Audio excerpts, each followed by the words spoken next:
Hello students, अस्सलाम वालेकुम।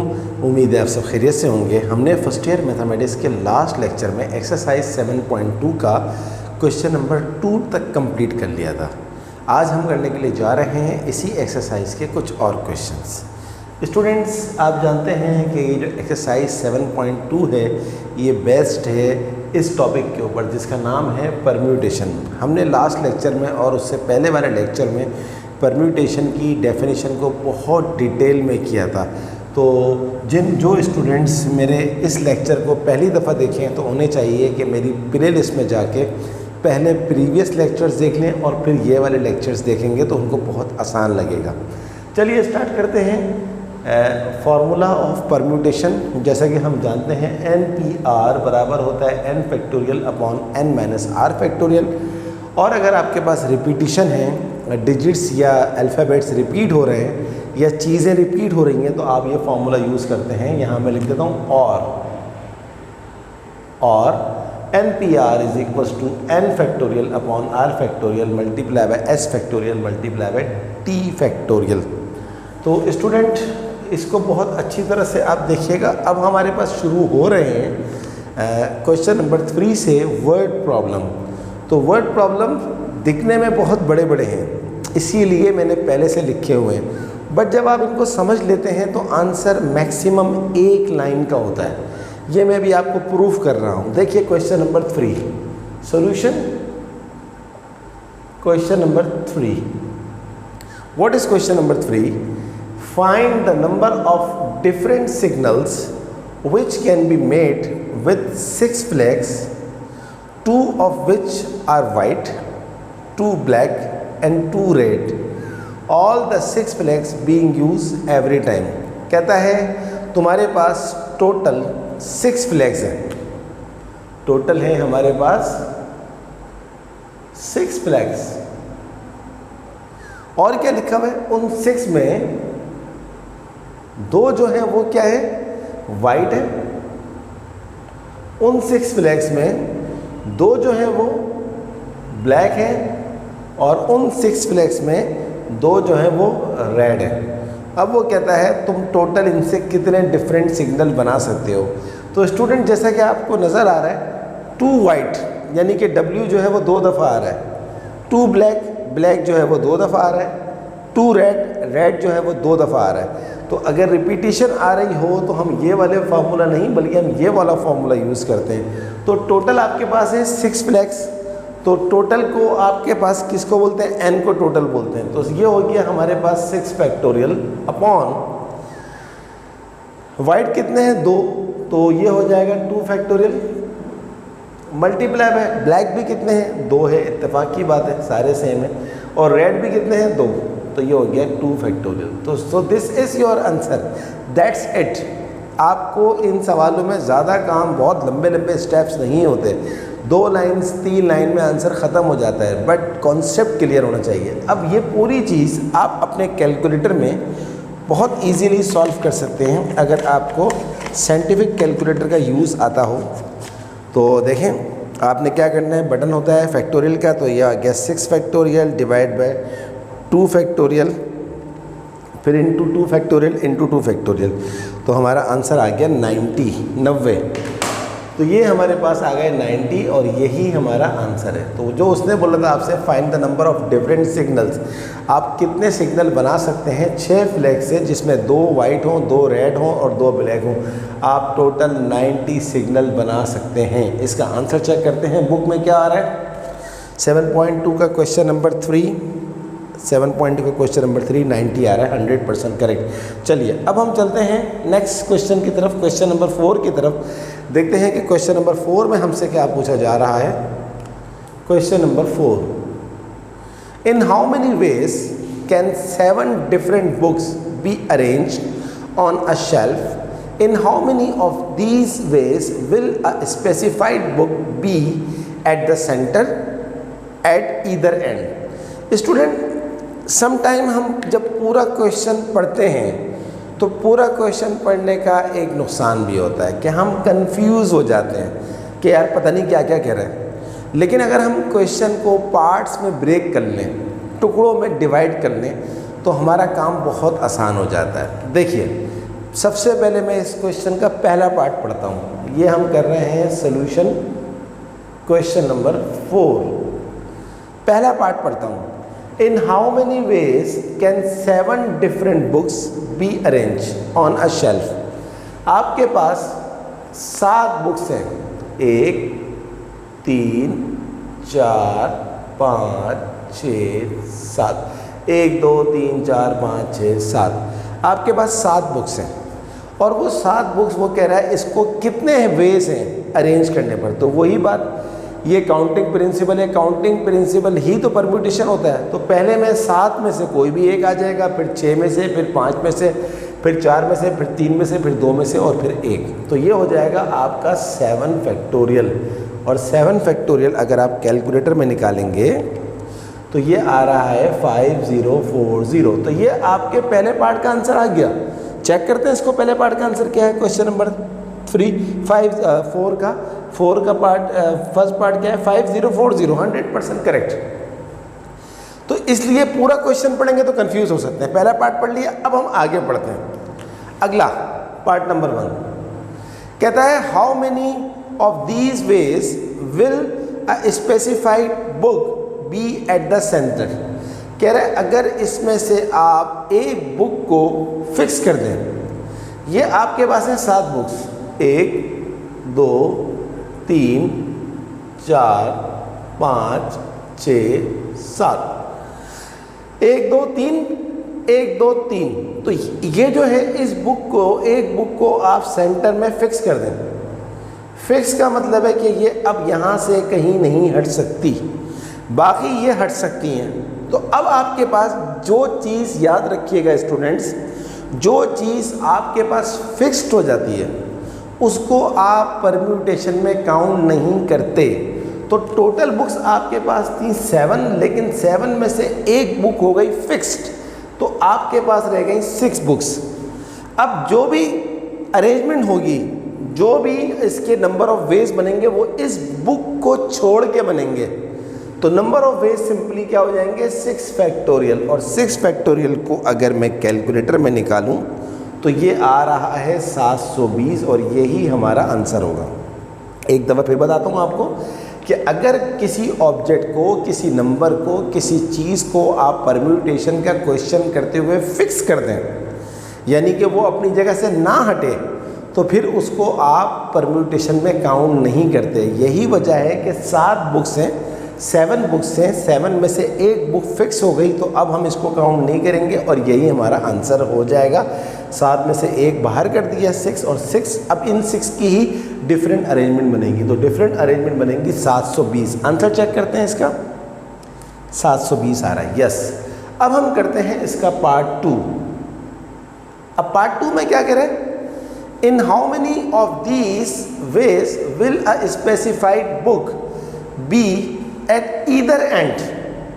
अब जो स्पेसिफाइड बुक है वो ईदर एंड, ईदर एंड का मतलब है एक, सही से इसको थोड़ी सी इसको बल्कि एक काम करते हैं, इस वाले पार्ट को हम करते हैं इस जगह पर ताकि आपको बहुत अच्छा सा नज़र आ जाए, क्लियर नज़र आ जाए आपको। मैं चाहता हूँ कि आपको बोर्ड क्लियर नज़र आए, कोई कन्फ्यूजन न रहे, वरना मज़ा नहीं आता। थोड़ी सी जगह बचाने के लिए हम अपने क्वेश्चन को ख़राब नहीं कर सकते। अब देखिए, आपके पास बुक्स तो वही 7 हैं, 1 2 3 4 5 6 और 7। अब वो क्या कह रहा है, एट ईदर एंड। अब आप स्पेसिफाइड बुक को फिक्स कर दें। ईदर एंड का मतलब है या तो वो यहाँ हो सकती है, यहाँ आपने इसको फिक्स कर दिया। अब जब आपने इसको अगर इस एंड पे फिक्स कर दिया तो आपके पास कितने ऑब्जेक्ट बचे, 1 2 3 4 5 6 फैक्टोरियल। बट ईदर का मतलब है कि यहाँ फिक्स कर सकते हैं या फिर यहाँ भी फिक्स कर सकते हैं। तो अब अगर मैं यहाँ के बजाय इसको यहाँ फिक्स कर दूँ, ये लीजिए, मैं इसको अब यहाँ फिक्स कर दूँ, तो अब कितने ऑब्जेक्ट्स होंगे, 1 2 3 4 5 6, अब भी 6। तो इसका आंसर आ जाएगा 6 फैक्टोरियल, जो कि मैं पहले निकाल चुका हूँ 720। और याद रखिएगा और का मतलब है ऑल अरेंजमेंट, तो और में हमेशा हम ऐड करते हैं, या फिर ये हो जाएगा 720 और 720 होता है 1440। तो जनाब ये 1440 आ गया आपका answer. I hope you understand कि कितना आसान है। इसके सवाल बड़े बड़े हैं लेकिन आंसर देखें 2-2 लाइनों में ख़त्म हो जाते हैं। तो क्या जवाब आ रहा है जनाब इसका? 1440 आ रहा है, 100% करेक्ट। चलिए अब हम करते हैं क्वेश्चन नंबर 5। देखते हैं कि क्वेश्चन नंबर 5 में हमसे क्या पूछा जा रहा है। What is question number 5? तो आई होप कि आपको बहुत मज़ा आ रहा होगा ये सवाल करने में। What is question number 5? Solution. How many different arrangements can be made by using all the letters of the word mathematics? How many of them begin with C? How many of them begin with T? In how many of them consonants will occur together? अब देखें इस एक सवाल में ही उसने आपसे 3-4 parts पूछ लिए हैं। तो आप वही बात कि आप सारे पार्ट्स ना पढ़ें, क्वेश्चन का फर्स्ट पार्ट पढ़ें।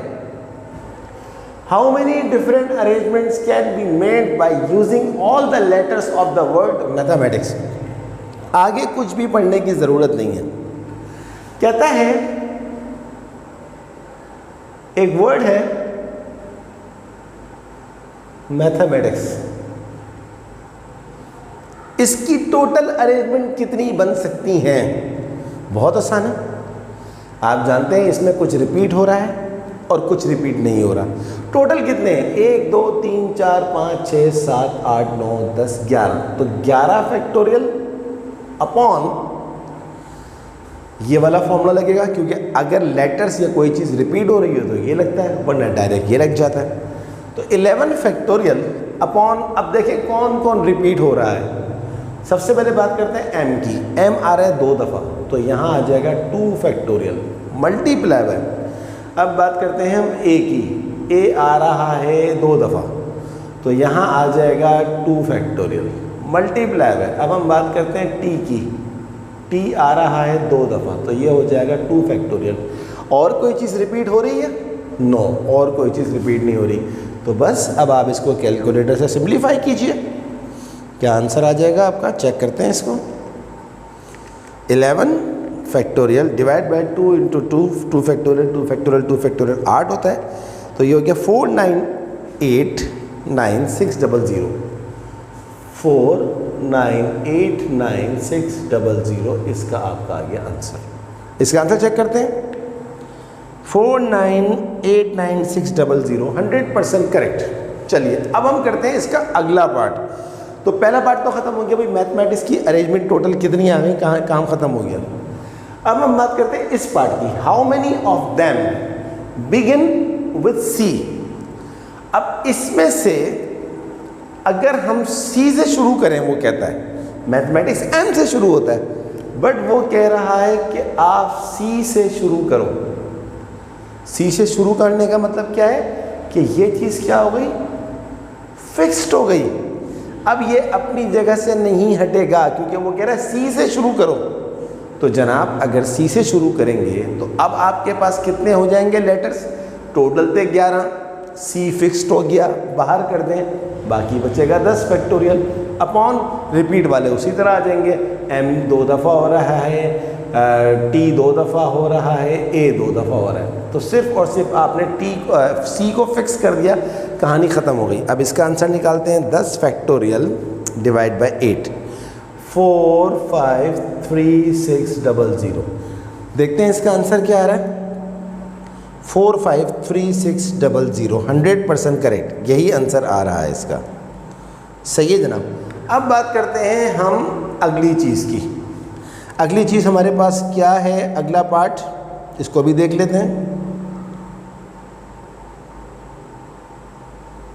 अच्छा,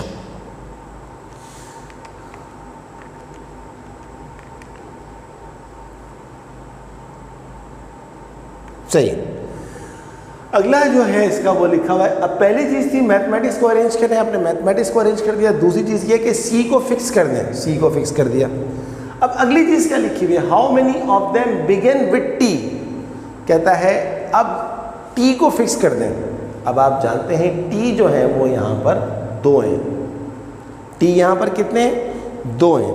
तो अब आप अगर आपके पास किसी चीज़ को 1 या 2 या 3 चीज़ें हों और उसको आप फिक्स कर दें तो वो बन जाता है 1 ब्लॉक।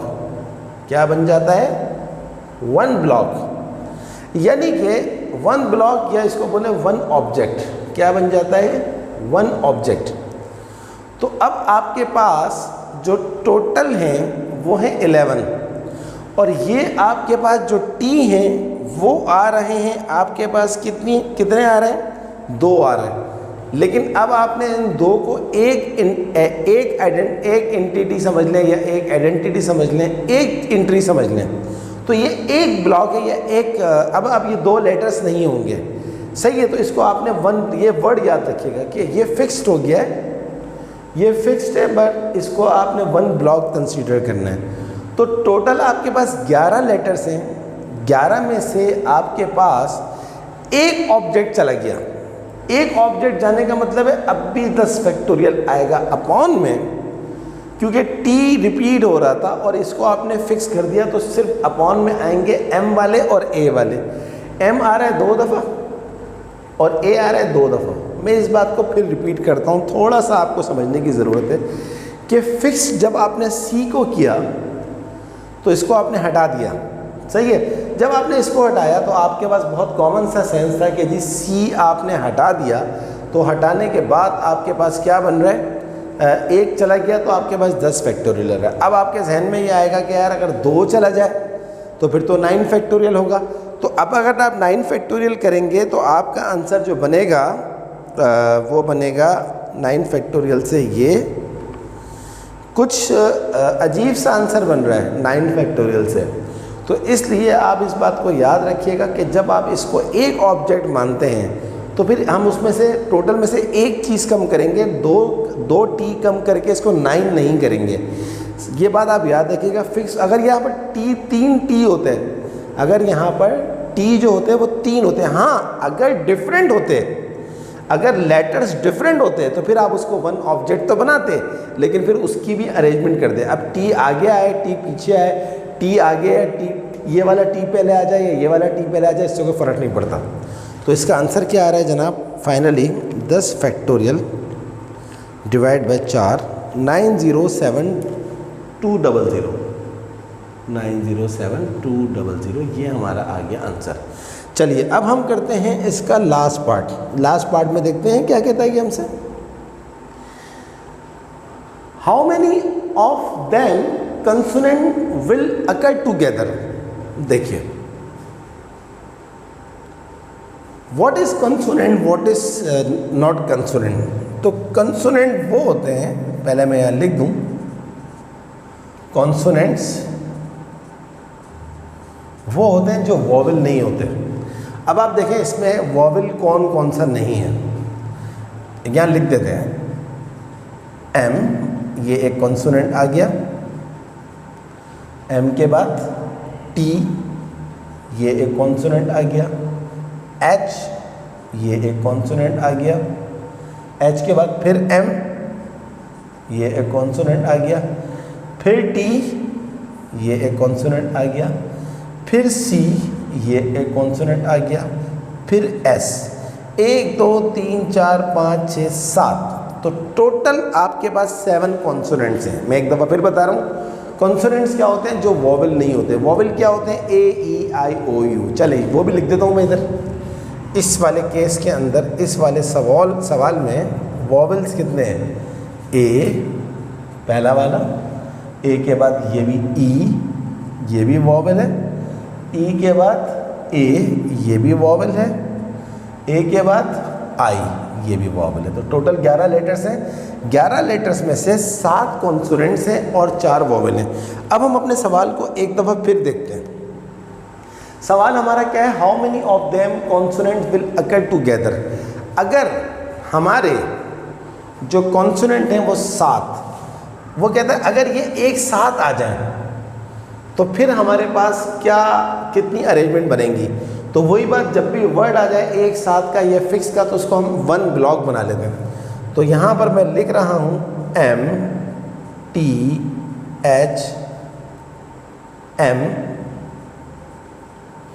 MTHMTCS, ये हो गया फिक्स। इसको हम कंसीडर करते हैं वन ब्लॉक। क्या कंसीडर करते हैं? One block. अब ये वन ब्लॉक बना लिया हमने और ये एक साथ आना चाहिए। तो वॉवेल्स हैं हमारे पास, वॉवेल्स कितने हैं हमारे पास? 4। तो टोटल हमारे पास क्या हो जाएंगे? टोटल, इसको हमने क्या बना लिया? एक चीज़ हमने बोला भाई ये वन ब्लॉक है। वन ब्लॉक का मतलब है अब ये एक आइडेंटिटी मानी जा रही है। तो एक ये हो गया और इसको हटा के वॉवेल्स कितने? AEAI, 4 ये हो गए। तो आपके पास 5 चीज़ें हो गई। आपके पास टोटल कितनी हो गई? 5 चीज़ें हो गई। तो अब आपके पास 5 की अरेंजमेंट क्या होगी? 5 फैक्टोरियल मल्टीप्लाई है। आपके पास कॉन्सोनेंट कितने हैं? 1 2 3 4 5 6 7 कॉन्सोनेंट हैं। यहाँ तो टी पहले आए, ये वाला टी बाद में आया, ये वाला टी बाद में आया, ये वाला टी पहले आया, कोई फ़र्क नहीं पड़ेगा। बट ये 7 आपस में ये फिक्स तो हो गए, ये फिक्स हो गए। हमेशा कंसोनेंट साथ में ही रहेंगे इस पार्ट के मुताबिक, लेकिन ये आपस में तो अपनी अरेंजमेंट कर सकते हैं। तो क्या आंसर आ जाएगा? 7 फैक्टोरियल। अब बात करते हैं अपॉन की। अपॉन में हमारे पास क्या आएगा? वही सेटिंग के टोटल आपके पास जो रिपीटिशन हो रही है वो कितनी हो रही है? 2m हो रहे हैं 2 फैक्टोरियल, और 2t हो रहे हैं 2 फैक्टोरियल, और 2a हो रहे हैं, सॉरी मैंने a ही लिख दिया। तो इसका आंसर देखते हैं, मल्टीप्लाई बाय 75600। पहले मैं आंसर बुक में चेक कर लूँ, फिर मैं आपको एक दफ़ा फिर रिपीट करता हूँ इस बात को। 75600। देखें, इसको दोबारा देखते हैं इस पार्ट को, बहुत ज़बरदस्त पार्ट है। How many in how many of them consonant will occur together. तो वो चीज़ जो एक साथ आ जाए, चाहे वो एक ऑब्जेक्ट हो, चाहे वो सेम ऑब्जेक्ट हो, चाहे वो बहुत सारे ऑब्जेक्ट्स हों और डिफरेंट हो। तो हमने क्या किया? हमने कॉन्सोनेंट्स को फिक्स कर दिया। जब हमने कॉन्सोनेंट्स को फिक्स कर दिया तो हम, इसका मतलब हम इसको एक ब्लॉक मान रहे हैं। एक ब्लॉक माने एक चीज़ मान रहे हैं। तो जब एक चीज़ मान रहे हैं तो टोटल हमारे पास कितने हो जाएंगे ऑब्जेक्ट्स? एक पूरा ऑब्जेक्ट ये है और वॉवेल कितने हैं? टोटल 4। तो 4 और 1 5 हो गए। तो ये हो गए हमारे पास 5 फैक्टोरियल। लेकिन ये जो 7 कॉन्सोनेंट हैं ये आपस में तो आगे पीछे हो सकते हैं ना, क्योंकि सेम नहीं है। तो इनकी अपनी जो सेटिंग है वो 7 फैक्टोरियल है। अपॉन में 2m है, 2a है, 2t है। तो ये आपका आंसर आ गया 75600। तो स्टूडेंट, आज की क्लास में हमने 3रा, 4था, 5वां 3 सवाल किए हैं। एंड आई होप कि ये क्वेश्चंस आपको बहुत अच्छी तरह समझ में आए होंगे। इंशाल्लाह अगली क्लास के अंदर मज़ीद वर्ड प्रॉब्लम्स करेंगे और आप तब तक प्रैक्टिस करते रहिए। कोई चीज़ समझ में ना आए तो मुझसे पूछिएगा। मेरा व्हाट्सएप नंबर भी लिखा हुआ है 0322250496। इसके अलावा आप को कमेंट बॉक्स में बताइएगा कि आपको ये लेक्चर्स कैसे लग रहे हैं। और इंशाल्लाह हमारा ये चैप्टर अब कंप्लीशन की तरफ जा रहा है। With in 3 to 4 more lectures में ये चैप्टर ख़त्म हो जाएगा। स्टूडेंट, आप सबसे रिक्वेस्ट है कि काइंडली अगर अभी तक आपने मेरे चैनल को सब्सक्राइब नहीं किया तो उसको ज़रूर सब्सक्राइब कीजिए। मेरी वीडियोस को लाइक करने के साथ साथ अपने तमाम दोस्तों को शेयर करें और देखते रहें channel math with Sarasin. Okay students, Allah हाफिज़।